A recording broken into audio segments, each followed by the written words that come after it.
আপনার ফেসবুক মেসেঞ্জারে যে কেউ ছবি বা ভিডিও পাঠালে অটোমেটিকলি কিন্তু সেভ হবে। কাইন্ডলি স্ক্রিনটা ফলো করেন, আমরা দেখিয়ে দিব। অনেকেই কিন্তু এক্সট্রা করে ভিন্নভাবে ফটো বা ভিডিও ডাউনলোড করতে হয়। প্রথমে আপনার ফেসবুক মেসেঞ্জারে চলে আসবেন। চলে আসার পর যার কাছ থেকে আপনি অটো ছবি বা ভিডিও সেভ করে নিতে চাচ্ছেন ফোনের স্টোরেজে, এখানে ক্লিক করবেন তার আইডির উপর। তারপর এখান থেকে উপরের আই বাটন রয়েছে, সেখানে ক্লিক করে দিবেন। ভিডিওটা লাইক শেয়ার করে আরও মানুষকে জানিয়ে দেন।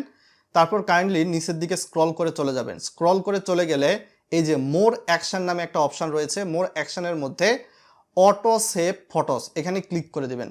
ক্লিক করে দিলে সেভ ফটোস ইওর রিসিভ এখানে ক্লিক করে দিবেন এবং এখানে বলা রয়েছে automatically save photos your receive in this chat to your device.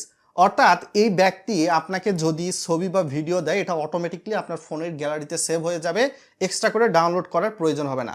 আপনি যদি মনে করেন অন্য কোনো ব্যক্তি আপনাকে হয়তোবা ছবি বা ভিডিও দিতে চাচ্ছে, তারটা হয়তোবা আপনি বন্ধ করে রাখতে চান, সেক্ষেত্রে সেই ব্যক্তির প্রোফাইলে ক্লিক করবেন, তারপর আই বাটনে ক্লিক করবেন উপরে, তারপর সেভ অ্যান্ড ফটোস। তো সেই ব্যক্তিটা কিন্তু আপনার অটোমেটিকলি বন্ধ রাখতে পারবেন।